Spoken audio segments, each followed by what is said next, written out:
अल्हम्दुलिल्लाहि रब्बिल आलमीन अस्सलातु वस्सलामु अला रसूलिहिल करीम। अस्सलामु अलैकुम नाज़रीन इकराम। यसनल कुरान नाम की आसान तफसीर का लेसन नंबर 2.266 है, यानी दूसरे सूरे का लेसन नंबर 266 और थीम है सूरह बकरा आयत नंबर 243।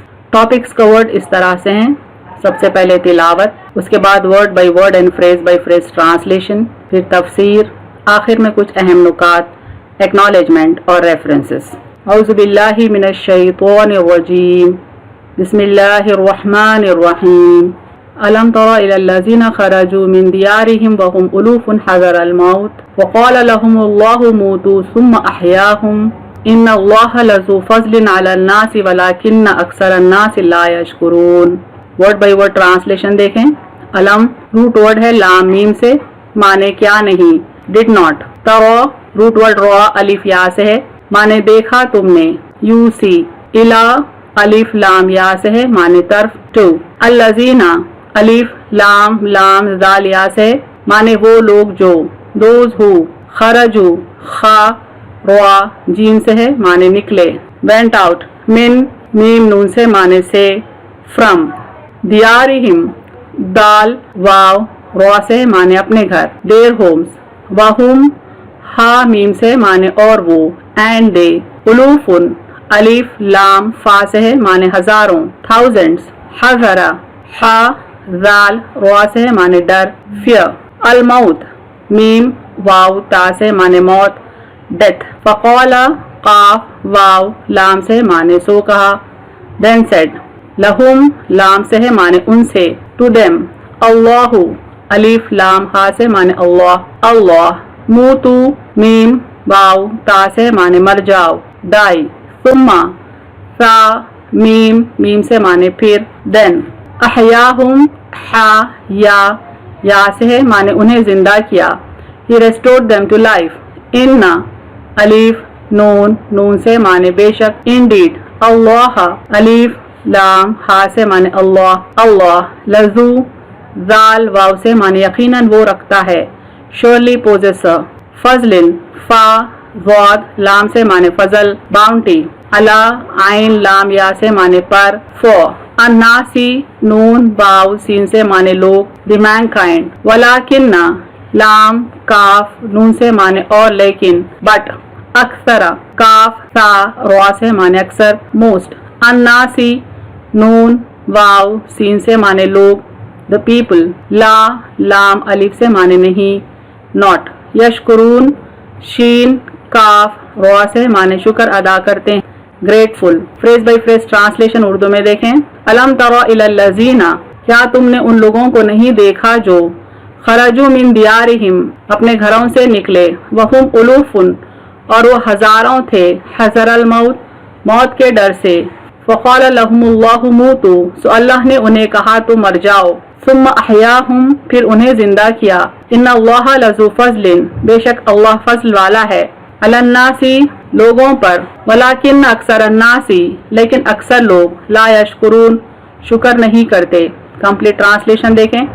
क्या तुमने उन लोगों को नहीं देखा जो अपने घरों से निकले मौत के डर से, और वो हजारों थे, सो अल्लाह ने उन्हें कहा तुम मर जाओ, फिर उन्हें जिंदा किया। बेशक अल्लाह फजल वाला है लोगों पर, लेकिन अक्सर लोग शुक्र नहीं करते। Phrase by phrase translation English में देखें। अलम तरा इलल लज़ीना, did you not see those who खरजू मिन दियारिहिम went out from their homes वहुम उलूफुन and they were in thousands हज़रल मौत इन फियर ऑफ डेथ फ़क़ाल लहुमुल्लाहु मूतू, then Allah said to them, die. सुम्मा अहयाहुम then he restored them to life. Innallaha lazu fazlin, indeed Allah is surely possessor of bounty, alan nasi for the mankind, walakinna aksaran nasi but most of the people, la yashkurun are not grateful. Complete translation देखें।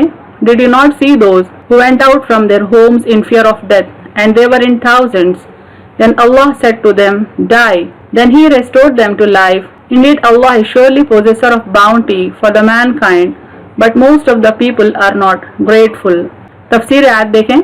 इस आयत की तफसीर में मुफस्सिरीन में बेतहाशा इख्तिलाफ पाया जाता है, यानी मुफस्सिरीन कोई एक बात पर इत्तेफाक नहीं करते, मुख्तलिफ हिस्से तफासिर में मौजूद हैं। यहाँ वो रिवायत है जिसको बाज़ मुफस्सिरीन काबिल एतमाद समझते हैं اللہ نے اس قوم کو زندہ فرمایا تھا جو طاعون کی بیماری سے بچنے کے لیے بھاگ نکلی تھی. یعنی ایک قوم تھی جن کی بستی میں طاعون پھیل گیا تھا. اپنے موت کے ڈر سے وہ اپنا وطن، اپنے گھر بار چھوڑ کر بھاگ نکلے تھے.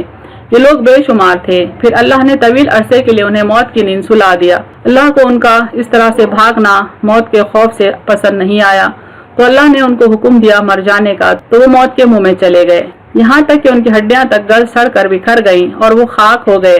پھر جب اللہ نے چاہا کہ اپنی مخلوق کو زندہ دیکھے تو ایک نبی کو مبعوث فرمایا جنہیں حزقیل علیہ السلام کہتے تھے. حضرت حزقیل علیہ السلام نے دعا کی تو ان کے جسم یکجا ہو گئے، ان میں روح پلٹ آئی، اور جس حالت میں وہ مرے تھے اسی حالت میں کھڑے ہو گئے، اور ایک آدمی بھی کم نہیں نکلا. اس کے بعد انہوں نے ایک لمبی مدت تک زندگی پائی. یہ لوگ شام کی کسی بستی سے نکلے تھے اور ان کی تعداد 70,000 تھی. یعنی اس روایت کے تحت وہ ملک شام کی ایک بستی کے رہنے والے تھے اور ان کی تعداد 70,000 تھی. جب یہ موت کے خوف سے اپنی بستی کو چھوڑ کر بھاگنے لگے تو اللہ نے انہیں موت دے دی. کافی وقت گزرنے کے بعد اس بستی میں جہاں یہ مرے ہوئے تھے ایک نبی مبعوث ہوئے. اللہ تعالیٰ نے اس نبی سے کہا کہ ان کے حق میں دعا کرے. جب انہوں نے دعا کی وہ جتنے مرے ہوئے تھے وہ تمام کے تمام جو مر چکے تھے پھر زندہ ہو گئے، اور کوئی ایک آدمی بھی ان میں کم نہیں تھا. ابن کثیر بھی مختلف اقوال اس سلسلے میں کوٹ کرتے ہیں. ابن عباس فرماتے ہیں، یعنی ابن عباس رضی اللہ عنہ فرماتے ہیں یہ لوگ 4,000 تھے، اور روایت میں ہے کہ 8,000 تھے. یعنی ایک دوسری روایت میں ان کی تعداد 8,000 بتائی گئی. بعض تو 1,000 کہتے ہیں، بعض 40,000 بتاتے ہیں، بعض 30,000 سے کچھ اوپر بتاتے ہیں. یعنی مفسرین میں بے انتہا اختلاف ہے اس سلسلے میں. یہ لوگ ضروان نامی بستی کے تھے جو واسط کی طرف ہے. بعض کہتے ہیں اس بستی کا نام اسراعات تھا. یعنی بستی بھی کنفرم نہیں ہے، لوگوں کی تعداد بھی کنفرم نہیں ہے. یہ لوگ طاعون کے مارے اپنے شہر کو چھوڑ کر بھاگے تھے. ایک بستی میں جب پہنچے وہیں اللہ کے حکم سے سب مر گئے. یعنی طاعون کے ڈر سے، اپنی موت کے ڈر سے اپنی بستی چھوڑ کر بھاگے تھے جس کو اللہ نے پسند نہیں کیا، اور اللہ کے حکم سے وہ سب کے سب مر گئے جب وہ ایک دوسری بستی پہنچے. اتفاق سے ایک نبی اللہ کا وہاں سے گزرا، ان کی دعا سے اللہ تعالیٰ نے انہیں پھر دوبارہ زندہ کر دیا. بعض لوگ کہتے ہیں کہ ایک چٹیل صاف ہوادار کھلے پرفضا میدان میں ٹھہرے تھے اور 2 فرشتوں کی چیخ سے ہلاک کیے گئے تھے. جب ایک لمبی مدت گزر چکی ان کی ہڈیوں کا بھی چونا ہو گیا. یعنی ایک روایت کے مطابق وہ ایک کھلے میدان میں ٹھہرے تھے اور فرشتوں کی چیخ کے ذریعے سے وہ ہلاک کیے گئے تھے، اور ایک لمبی مدت گزرنے کے بعد ہی انہیں دوبارہ زندہ کیا گیا. اسی جگہ بستی بس گئی. تب خرخیل نام ایک نبی وہاں سے نکلے. انہوں نے دعا کی اور اللہ تعالیٰ نے قبول فرمائی اور حکم دیا کہ تم کہو اے بوسیدہ ہڈیوں، اللہ تعالیٰ تمہیں حکم دیتا ہے کہ تم سب جمع ہو جاؤ. چنانچہ ہر جسم کی ہڈیوں کا ڈھانچہ کھڑا ہو گیا. پھر اللہ کا حکم ہوا ندا کرو کہ اے ہڈیوں، اللہ تعالیٰ فرماتا ہے کہ تم گوشت پوست رگیں پٹھے بھی جوڑ لو. چنانچہ اس نبی کے دیکھتے ہوئے یہ بھی ہو گیا. پھر آواز آئی کہ اے روحو، اللہ تعالیٰ کا تمہیں حکم ہو رہا ہے کہ ہر روح اپنے قدیم جسم میں آ جائے. چنانچہ یہ سب جس طرح ایک ساتھ مرے تھے اسی طرح ایک ساتھ جی اٹھے، اور بے ساختہ ان کی زبان سے نکلا سبحانک لا الہ الا انت، اے اللہ تو پاک ہے، تیرے سوا کوئی معبود نہیں. یہ دلیل ہے قیامت کے دن اسی جسم کے ساتھ دوبارہ جی اٹھنے کی. یعنی یہ واقعہ اللہ تعالیٰ نے دلیل کے طور پر محفوظ رکھا تاکہ لوگ اس واقعے سے سبق پائیں. اس سے معلوم ہوا کہ اللہ تعالیٰ کے سوا کسی جگہ بچا اور پناہ نہیں. یعنی یہ واقعہ ہم کو یہ سمجھا رہا ہے کہ جب اللہ کا حکم ہے تو ہم کو موت آ جائے گی، اور جب اللہ کا حکم ہوگا تو ہم پھر زندہ اٹھ کھڑے ہوں گے. یہ لوگ وبا سے بھاگے تھے اور زندگی کے حریص تھے تو اس کے خلاف عذاب آیا اور فوراً ہلاک ہو گئے. یعنی وہ زندگی کی طلب میں اپنے وطن سے بھاگے تھے، اپنی بستی سے بھاگے تھے، لیکن اللہ تعالیٰ ان پر موت مسلط کر دیا اور وہ فوراً ہلاک ہو گئے، اور جب اللہ نے چاہا وہ دوبارہ زندہ کر دیے گئے.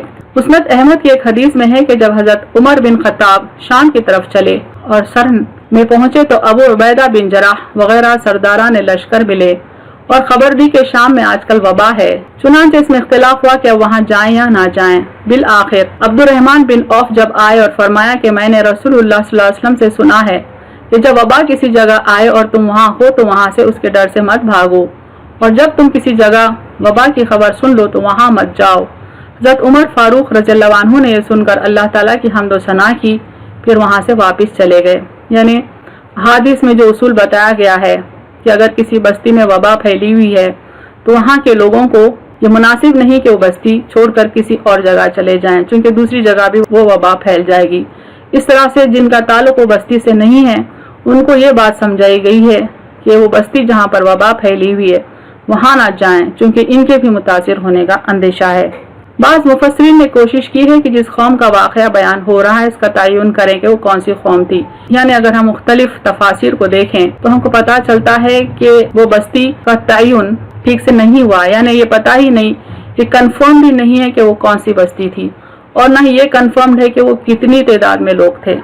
बस कुरान से ये पता चल रहा है कि वो मौत के खौफ में भागे थे, जिस पर अल्लाह ताला ने उनको मौत दे दी और फिर हयात भी दे दी ताकि वाक़े को दलील बनाए कि मर गए बाद दोबारा उठाना अल्लाह के लिए ऐन मुमकिन है। लेकिन अल्लामा कुर्तुबी ने इब्न अतिया से नकल किया है कि सब किस्से नाकाबिल एतमाद है, यानी कोई भी वाक़या चाहे वो कोई तफसीर का क्यों ना हो ट्रस्ट वर्दी नहीं है। यह अल्लामा कुर्तुबी ने इब्न अतिया को कोट करके कहा है। आयत का मकसद यानी करंट आयत जो है सूरह बकरा आयत नंबर 243, इसका मकसद मुसलमानों को किसी गुज़िश्ता कौम के जिसका तयन मकसूद नहीं अमल से इबरत दिलाना है। यानी हमारे लिए इसमें क्या सबक है, क्या लेसन है, वो हमको देखना है, हासिल करना है। जो मौत के डर से भाग निकली थी लेकिन अल्लाह ताला ने वो मौत जिसे वो भागे थे उन पर मुसल्लित कर दी ताकि उन्हें ये समझाए कि मौत से भागने की कोशिश करना बेसूद है। यानी मुसलमानों को इस वाक़े से समझाया जा रहा है कि मौत के खौफ से भागना या मौत का खौफ रखना बेसूद है, क्योंकि अल्लाह जब चाहे हमको मौत दे सकता है। तुम ना अपनी कोशिश से अपनी मौत टाल सकते हो और ना जिंदगी बढ़ा सकते हो। और इस वाक़े के जिक्र करने से उम्मत मुहम्मदिया सल्लल्लाहु अलैहि वसल्लम को ये बताना मकसूद था कि तुम ऐसा मत करना। वो कौन थे, यानी वो बस्ती के लोग कौन थे, कौन सी कौम थी, कहाँ से भागे थे, क्यों भागे थे, ये ऐसी बातें हैं जिनमें उलझने का कोई फायदा नहीं, इसलिए कुरान ने उनका जिक्र नहीं किया। यानी बस्ती पर किस किस्म की मुसीबत आई थी वो भी हमको जानने की जरूरत नहीं है। वो कौन सी कौम थी, कहाँ से भागे थे, उनका डेस्टिनेशन क्या था, उनकी तादाद क्या थी, ये बातें जानने की हमको ज़रूरत नहीं है, इनमें उलझने की हमको ज़रूरत नहीं है। बस इतना हमको देखना है कि इस वाक़े में हमारे लिए सबक क्या है। सबक यही है कि अल्लाह ताला मौत देने पर क़ादिर है, फिर मौत के बाद दोबारा ज़िंदगी देने पर भी क़ादिर है। फिर फरमाता है, यानी आयत के आखिरी हिस्से में फरमाता है कि अल्लाह ताला का लोगों पर बड़ा भारी फजल व करम है कि वो ज़बरदस्त ठोस निशानियाँ अपनी कुदरत क़ाहिरा की दिखा रहा है, यानी किस कदर वो क़ादिर है ये तफसील हमको बता रहा है इस वाक़े से। लेकिन बावजूद इसके भी अक्सर लोग नाखतरे और बेशुक्र हैं। यानी अल्लाह ताला अपनी कई निशानियाँ, अनगिनत निशानियाँ खोल खोल कर बंदों के सामने लाता है, लेकिन अक्सर लोग उन निशानियों से रुख फेरे रहते हैं, गाफिल रहते हैं, नाशुक्र बनकर जिंदगी गुजारते हैं। इसी बात को अल्लाह ताला इस तरह फरमाते हैं, इन्नल्लाह लज़ू फ़ज़लिन अलन नासी वलाकिन्न अक्सरन नासी ला यशकुरून। बेशक अल्लाह फजल वाला है लोगों पर, लेकिन अक्सर लोग शुक्र नहीं करते। अहम नुकात देखें इस तफसीर के। मौत और हयात अल्लाह के हाथ में है, वो जब चाहे जिंदगी दे और जब चाहे मौत दे। फ़क़ाल लहुमुल्लाहु मूतू सुम्मा अहयाहुम, यानी अल्लाह ने उनसे कहा मर जाओ और फिर उन्हें जिंदा कर दिया। इस आयत में जिक्र किया गया किस्सा मरने के बाद दोबारा उठाए जाने पर दलील है। अल्लाह ताला बंदों को कई तरह के और कई तरीकों से अपनी निशानियां बताता है ताकि वो मरने के बाद दोबारा उठने पर ईमान लाएं, लेकिन अक्सर लोग फिर भी ईमान नहीं लाते और अक्सरियत मियार फजीलत नहीं, क्योंकि अक्सरियत नाशुक्रों की होती है। यानी अक्सर लोग अल्लाह पर ईमान नहीं लाते, अक्सर लोग अल्लाह का शुक्र नहीं अदा करते, लेकिन जरूरी नहीं कि अक्सरियत हक पर हो, अक्सरियत कुफ्र पर भी हो सकती है। इसलिए अक्सरियत का अकीदा सही होना जरूरी नहीं है, क्योंकि अल्लाह ताला फरमाते हैं वलाकिन्न अक्सरन नास ला यशकुरून। व आखिरु दावाना अनिल हम्दुलिल्लाहि रब्बिल आलमीन।